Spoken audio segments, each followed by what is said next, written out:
राजस्थान की आरजीएचएस योजना में भजनलाल सरकार ने बड़े बदलाव किए हैं। अब 2000 रुपए तक की जांच के लिए मरीजों को पहले से अनुमति लेने की जरूरत नहीं है। कुछ नई गाइडलाइंस आई हैं।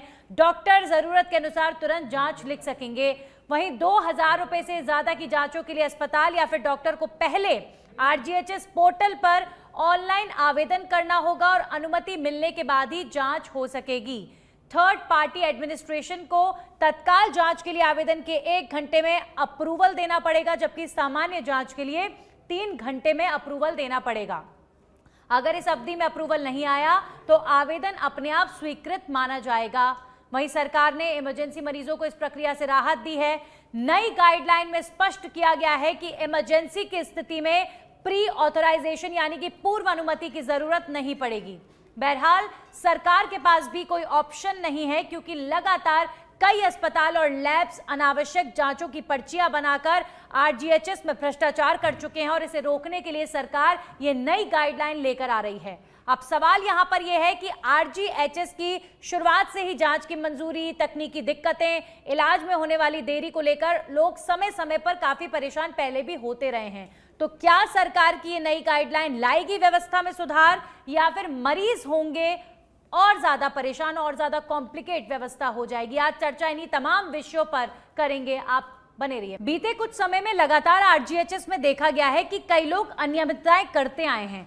कई अस्पताल, कई लैबोरेटरीज के संचालक, कई डॉक्टर्स इन भ्रष्टाचार के मामलों में सामने आए हैं। तो अब सरकार को कुछ ना कुछ यहाँ पर स्ट्रिक्ट एक्शन, स्ट्रिक्ट नियमों की जरूरत है। लेकिन सवाल यहाँ पर यह है कि कहीं वो नियम मरीजों के इलाज में किसी तरीके की कोई खलल तो नहीं डालेंगे?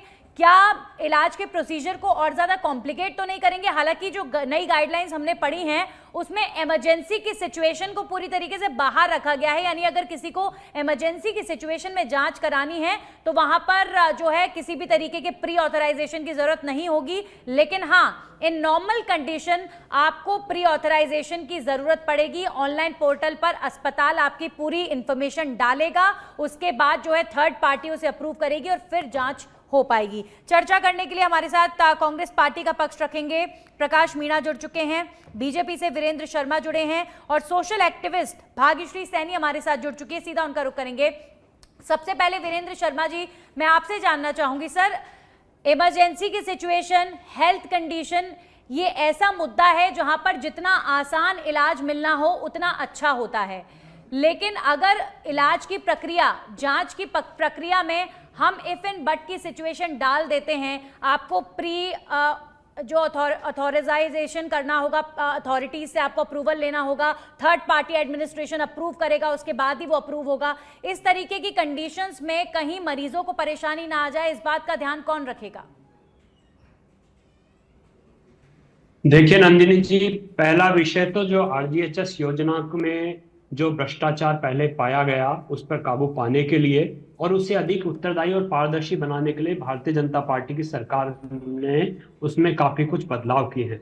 और उसी के कारण आज से जो बदलाव प्रारंभ हो रहे हैं वह उन्हीं को सहूलियत देने के लिए है कि वो जो भी कार्य करना चाहें या जो भी अपना इलाज लेना चाहें, चाहे ओपीडी के माध्यम से, आईपीडी के माध्यम से, वह उत्तरदायी और पारदर्शी रूप से ले सके। जैसा आपने कहा कि इमरजेंसी के समय के लिए, तो इमरजेंसी के समय ऐसी कोई किसी प्रकार की उन्हें कोई दिक्कत नहीं आएगी, क्योंकि इमरजेंसी के समय वो तात्कालिक वहां कैशलेस उपचार ले सकते हैं किसी भी हॉस्पिटल में। यह पाबंद किया गया, सभी हॉस्पिटल जो भी इस योजना के अंतर्गत हितधारी हैं उन्हें पाबंद किया गया कि इमरजेंसी में कोई भी मरीज आता है तो उसे पहले इलाज देना होगा, उसके बाद वो टीपीए जनरेट करवाएं और उससे संबंधित जो भी प्रेस्क्रिप्शन है, जांचें हैं, उनकी रिपोर्ट को बाद में ऑनलाइन सबमिट कर दें। और इसके साथ साथ एक जो दूसरा इसमें जो जोड़ा गया है उसमें आप देखिए कि इमरजेंसी को, तात्कालिक इमरजेंसी उन्हें तो कैशलेस उपचार ऐसे ही दे रहे हैं, उसके साथ साथ अगर कुछ ऐसा है तो भी 1 घंटे के भीतर जो टीपीए जनरेट होगी उसकी मंजूरी देना अनिवार्य किया गया है।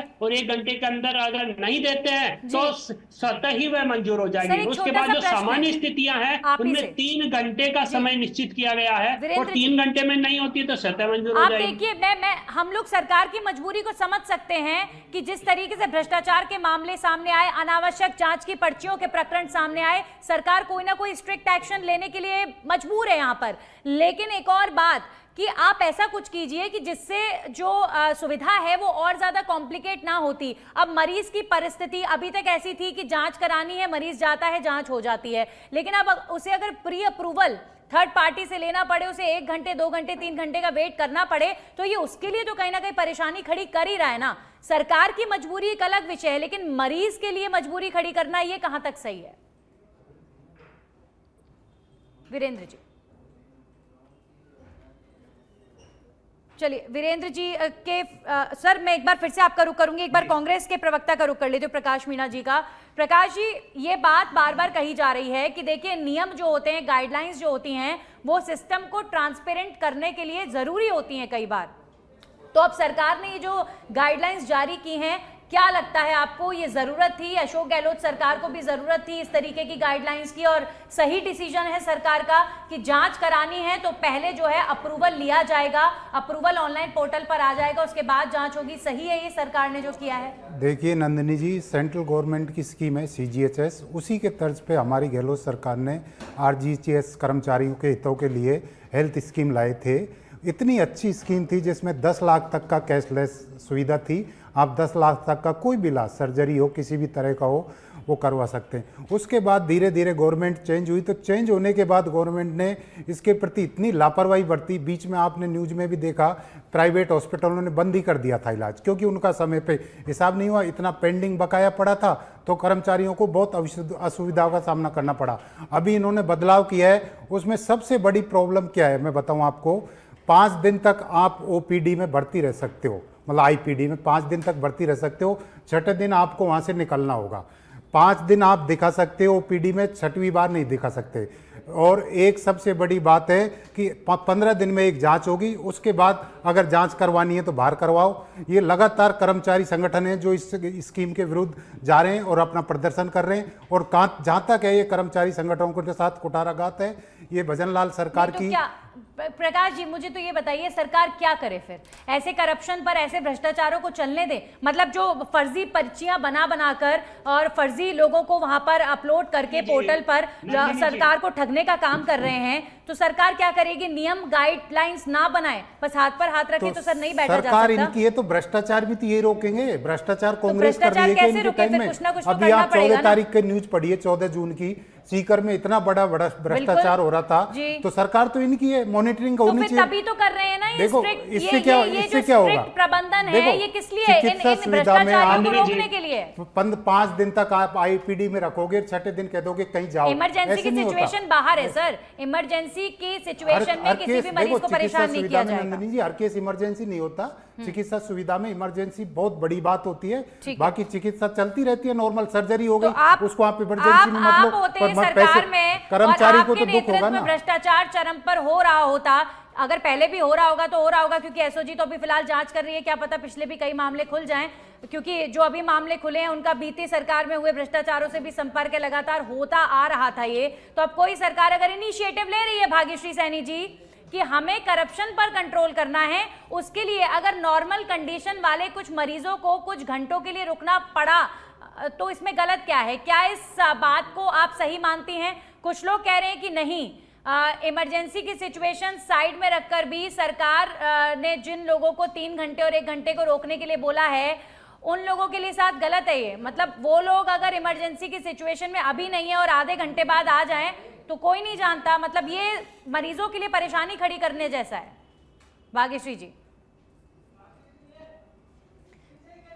भाग्यश्री जी का एक बार फिर से रुख करेंगे। मैं प्रकाश जी एक बार फिर से आपके पास ही आ जाती हूँ। कांग्रेस पार्टी की सरकार की बड़ी महत्वाकांक्षी योजना RGHS रही है, और लगातार चाहे अशोक गहलोत हो, चाहे कांग्रेस पार्टी के तमाम अन्य नेता हों, आप RGHS के मुद्दे को लेकर बार बार भजनलाल सरकार पर लगातार हमला बोलते हैं, जबकि भजनलाल सरकार ये कहती है कि इस योजना के भ्रष्टाचार को कंट्रोल करने की कोशिश हम कर रहे हैं, इस योजना को बेहतर करने की कोशिश हम कर रहे हैं, जो कांग्रेस सरकार ने नहीं किया। अब ये जितनी भी नई गाइडलाइंस हैं, ये नॉर्मल सिचुएशन वाले मरीजों के लिए हैं जो वेट कर सकते हैं। और यहाँ पर देखिए, ये भी तो देखिए, 1 घंटे में अप्रूवल नहीं आएगा तो खुद ब खुद अप्रूव भी हो जाएगा वो।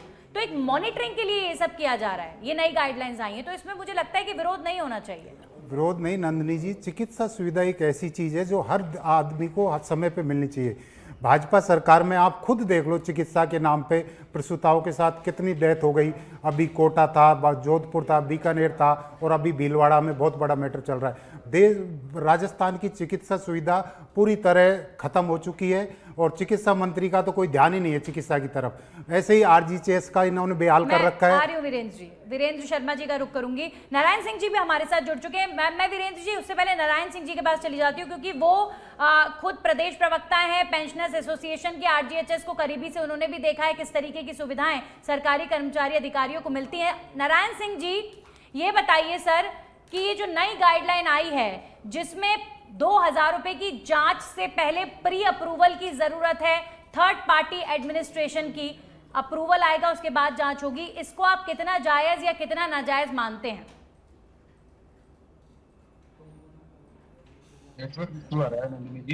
जी, मेरा सवाल आप तक नहीं पहुंचा सर।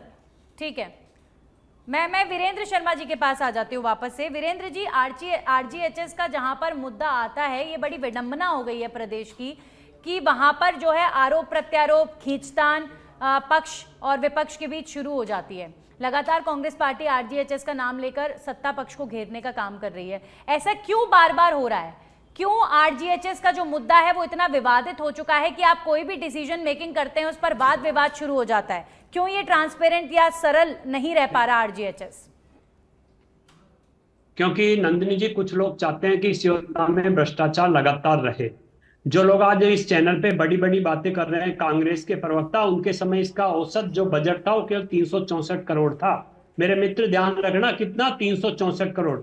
भारतीय जनता पार्टी की सरकार आने के बाद इसका 2024-25 में बजट 2370 करोड़ किया, 25-26 में 2900 करोड़ किया, और 26-27 में 3817 करोड़ कर दिए हैं। और ये अभी तक, क्योंकि नंदिनी जी क्या है, इन्हें सिर्फ भ्रष्टाचार से मतलब है, आम जन को कैसे फायदा मिले इससे इन्हें मतलब नहीं। जो भी बड़ी बड़ी बातें कर रहे थे, प्रसूताओं की इनकी बातें कर रहे थे, वो क्यों नहीं बताते हैं कि एक माह में 182 बच्चों की मौत हुई थी कोटा, बीकानेर और मुख्यमंत्री के स्वयं के गृह जिले जोधपुर में, उसके लिए कुछ नहीं कहेंगे। और ये क्या करके गए चिकित्सा व्यवस्था? आप 2 दिन पहले की समाचार पत्र देख लीजिए, आपके जो चिकित्सा मंत्री थे प्रसादी लाल मीणा जी, उनके गृह क्षेत्र लालसोट में जो जिला अस्पताल बनाया था ना, वो दरक चुका है, उसकी दीवारें टूट रही है, केवल 1 साल के अंदर दीवारें टूट गई। और यही नहीं, आप देखिए नंदिनी जी, भारतीय जनता पार्टी की सरकार नहीं, देखिए नंदिनी जी, भारतीय जनता पार्टी की सरकार ने आने के बाद, मैंने आरजीएचएस के लिए बता रहा हूं, हमने बजट कितना बढ़ाया? 364 करोड़ इनके समय था, उसको 1000 करोड़ में 3817 करोड़ का बजट भारतीय जनता पार्टी की सरकार का इलाज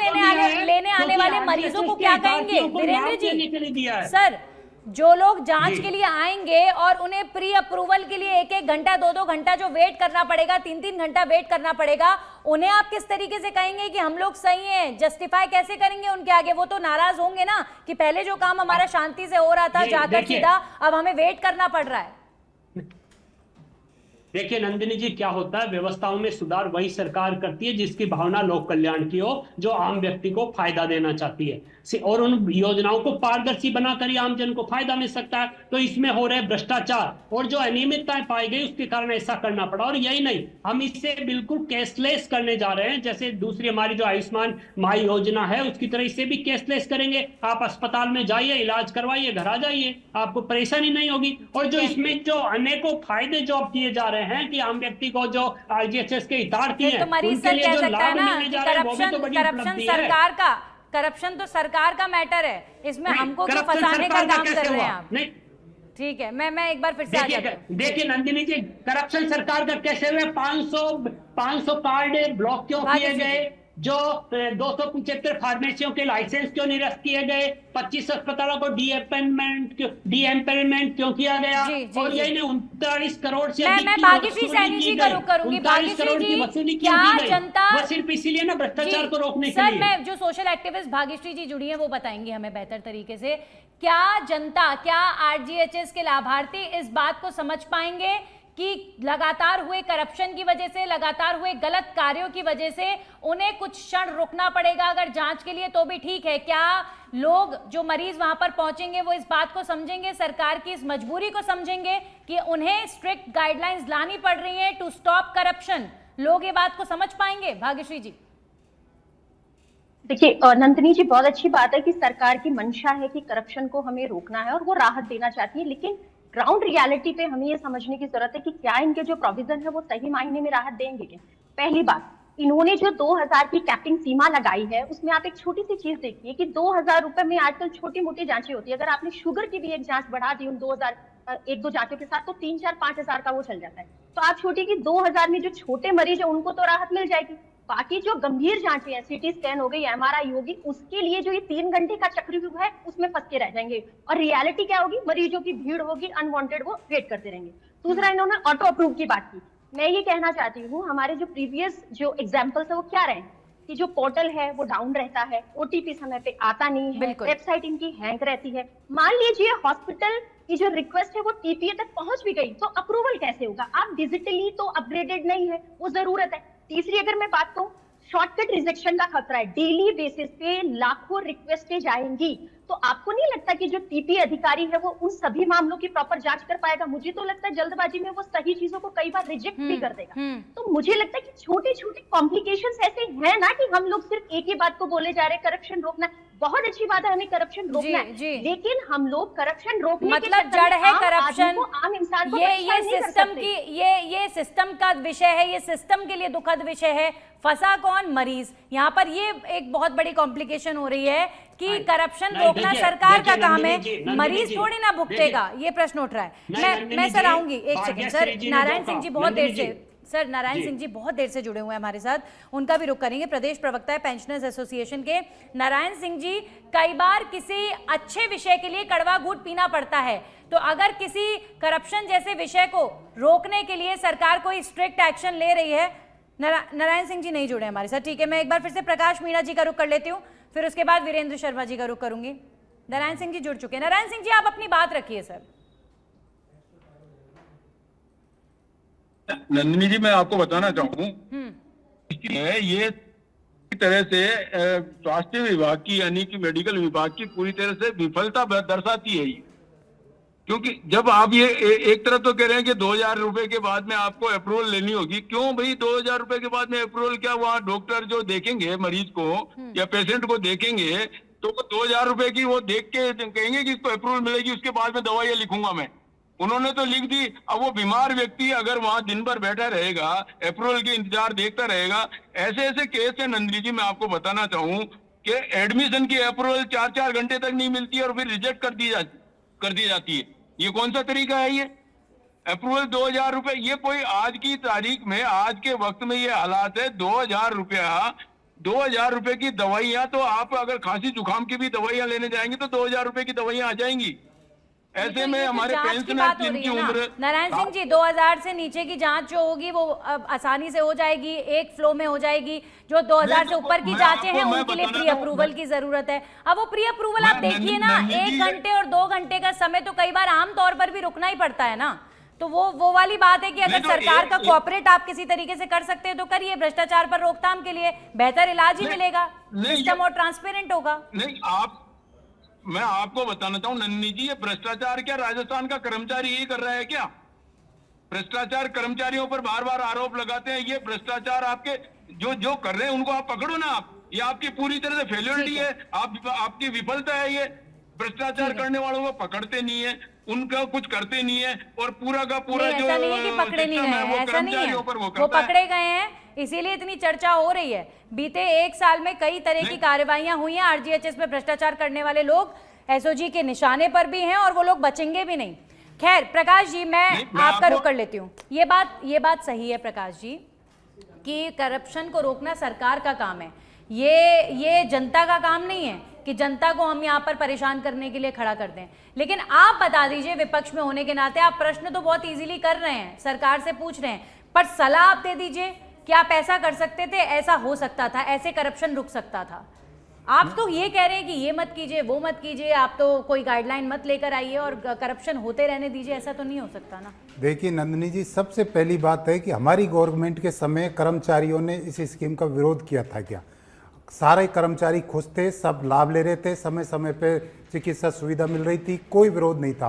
अभी इनका जो नया रूल आया है उसके खिलाफ कर्मचारी संगठन कंटिन्यू विरोध कर रहे हैं और कंटिन्यू अपनी मांग कर रहे हैं कि हमारी जो पुरानी थी स्कीम वो सही थी। क्यों थी सही? क्योंकि कर्मचारियों के हित में थी। और ये वीरेंद्र जी अभी कह रहे बजट 3000 करोड़ कर दिया, कहाँ जा रहा है ये बजट? प्राइवेट हॉस्पिटल वालों ने बीच में सारा बंद कर दिया था आरजीजीएस, उनको तो पैसा पहुंचा ही नहीं। बजट कहाँ जा रहा है? पैसा पहुंच रहा है तभी तो चल नहीं रही है नहीं योजना। नंदिनी जी, बीच में पहले कई बार 6 महीने पहले की आप न्यूज पढ़ो, सारे हॉस्पिटलों ने भुगतान नहीं हो रहा था। सारे हॉस्पिटलों ने इलाज ऐसे बंद कर दिया कंप्लेंट कर रहे थे, था, सारे भुगतान हॉस्पिटलों किया ने गया। बंद कर दिया था। इनका सारा पैसा है। जैसे राम मंदिर का चंदे में गया है, ऐसे जा रहा है पूरा चोरी में। मैं तो वापस से उस पैसे वाले मुद्दे पर आना ही नहीं चाह रही। आरजीएचएस की गाइडलाइंस प्रसादी पर लाल ही जी रहते से हैं। बात कीजिए, उस RGHS की हॉस्पिटल का कहाँ से guidelines चोरी पर ही कर रहते प्रसादी हैं। लाल जी का कार्यकाल नहीं है, कार्यकाल एक सेकंड। आपका है। वीरेंद्र प्रसादी जी, लाल जी तो प्रसादी लाल जी 2.5 साल पहले गए, बनाया था, वो 1 साल में टूट गया है। 2.5 साल पहले गए प्रसादी लाल यही जी होता है, तो। भेंट चढ़ जाती है आप लोगों के आर्ग्यूमेंट में, भेंट चढ़ जाती है डिबेट आप लोगों के आर्ग्यूमेंट में। संभाल लीजिए मेरे मित्र। आप वीरेंद्र जी, संभालो नंदिनी भजन जी, लाल एक को, सेकंड। चिकित्सा मंत्री को आप संभालो, सरकार आपकी है। देखिए नंदिनी आप जी, मैंने संभालो। प्रकाश जी को भी एक सुना, सेकंड, थोड़ा सा नारायण personal यहाँ का comment बेहाल करिए। देखो, कोटा झालावाड़ क्या हो रहा है, अब सेकंड। भीलवाड़ा में क्या हो रहा है, वहाँ जाओ, वीरेंद्र वहाँ जी, जाके अरे पूछो लोगों बेहाल से। तो आप अपना देख लीजिए, आपकी सरकार हमारा क्या देखे, कर रही हमारी है, गवर्नमेंट आपके है ना। मंत्रियों के चलेगी सर, एक दिन सेकंड। प्रतिदिन घोटाले नहीं, कर रहे हैं। गवर्नमेंट है कि उनको हमारी? संभाल लीजिए प्रकाश आप। जी, आपने थोड़ा तो सा भगवान बचिए, को इन नहीं चीजों से छोड़ा, बचिए। राम एक मंदिर को नहीं इसीलिए छोड़ा तो आपने। विपक्ष में बैठ गए। आपसे बड़ा इसीलिए तो घोटालाबाज तो विपक्ष में वर्ल्ड में बैठे नहीं हो। है, प्रकाश मीणा कोई जी, वर्ड में नहीं है वीरेंद्र पूरे जी, में। दोनों रुक जाइए, सबसे दोनों बड़े रुकिए। चोर आप, घोटालेबाज दोनों आप। रुकिए, सर, ये थोड़ा सा सर शब्दों का आपने होना भगवान को चाहिए। नहीं छोड़ा और एक किसको सेकंड, छोड़ोगे एक आप? सेकंड। ये पब्लिक को एक कैसे सेकंड, छोड़ोगे? प्रकाश जी, मंत्री एक जेल में सेकंड। बंद है। मैं वीरेंद्र जी रुकिए, प्रकाश जी, जब मैं- भगवान मैं- को नहीं मैं छोड़ा तो request- पब्लिक को मैं कैसे आपसे छोड़ोगे request आप? कर रही हूँ, इस तरीके कहीं के नहीं शब्दों छोड़ा से किसी को बचिए, इस तरीके के पर्सनल कमेंट से सर बचिए। किसी को चोर कहना, किसी को इस तरीके की लैंग्वेज का इस्तेमाल डिबेट में करना सर नहीं ठीक लगता, हमें हमारे लिए बहुत असहज की स्थिति हो जाती है। वीरेंद्र शर्मा जी, अभी फिलहाल ये जो डिबेट छिड़ गई है, आप इसको आप कैरी फॉरवर्ड करेंगे या फिर अब लोग चूंकि कह रहे हैं कि ये जो डिसीजन है, वेटिंग टाइम जो रखा गया है 1 घंटे का, 3 घंटे का, कई आरजीएचएस का के जो लाभार्थी हैं, सरकारी कर्मचारी, वही विरोध कर रहे हैं, अब नारायण जी विरोध कर रहे हैं, तो आप इन लोगों को क्या कहेंगे? अभी थोड़ा दोबारा से एक बार मंथन करेंगे इस पर या फिर नहीं, अब ये लागू हो चुकी है? देखिए नंदिनी जी, जी देखिए नंदिनी जी, इस विषय को सिर्फ समझने की जरूरत है। भाग्यश्री जी ने कहा, नारायण सिंह जी ने कहा, तो इन विषयों में क्या है, इन्होंने एक तो बात की टीपीए जनरेट नहीं होने का। भैया, जो पहले टीपीए केवल एक कंपनी जनरेट करती थी, उसकी जगह 4 बना दी गई है, पहला विषय। दूसरा विषय, 43,000 प्रतिदिन की टीपीए औसतन हम वो कर रहे हैं जनरेट। अब आप समझ सकते हैं कि ये जो बात कर रहे थे कि डिजिटल ये होगा वो होगा, भैया कर रहे हैं, इसीलिए हो रहा है। और जो इतना करोड़ का बजट दिया, 3,817 करोड़ का बजट इसीलिए दिया है आम व्यक्ति को लाभ के लिए, जो लाभार्थी हैं, जो पेंशनर्स है, उनको लाभ के लिए इतना बड़ा बजट दिया है। नहीं तो कांग्रेस के समय केवल 364 करोड़ का बजट, और अब वो बढ़कर 3,817 करोड़ का बजट कैसे हो जाएगा? सिर्फ उनको लाभ देने के लिए किया है ना। और रही बात समय सीमा की, तो उसमें जो भी प्रावधान किए गए निश्चित रूप से इन्हीं पेंशनर्स को लाभ देने के लिए किए गए, उनमें भ्रष्टाचार ना हो, अनियमितता ना हो, और जो भी लाभ मिल सके वो वास्तविक में नारायण जी उन्हें कह रहे मिले। हैं आप भ्रष्टाचार समझिए रोकना कि आपका 39 काम है, करोड़ की हमें मत वसूली हो घसीटिए गई, उसमें। 500 से अधिक के लाभार्थी। नारायण सिंह जी का कहना है कि भ्रष्टाचार आप रोकिए, वो आपका काम है, हमको क्यों घसीट रहे हैं, वो ये कह रहे रोक हैं। रहे हैं ना, तभी तो। अरे इनका नंदिनी भी जी, है, आप समझिए, 500 कार्ड पेट्रोल लोग जो क्यों हुए? पेशेंट को जो सरकार की बीमार मंशा व्यक्ति है, सही उसको है, आप इसीलिए तुरंत दे रोके देंगे हुए। क्या? और जो आपके 5-5 घंटे 275 पेट्रोल नहीं मिलती है, तब तक फार्मेसियों वो के पेशेंट लाइसेंस दवाइयों के लिए निलंबित भटकता किए, वो मिलेगा। इसलिए किए कि क्या हमें बात कर रहे हैं आप? एक- एक- एक- एक- योजना नारायण जी आ रही तो हूँ। आप एडमिशन की वो नहीं देते, अप्रूवल नहीं देते हैं।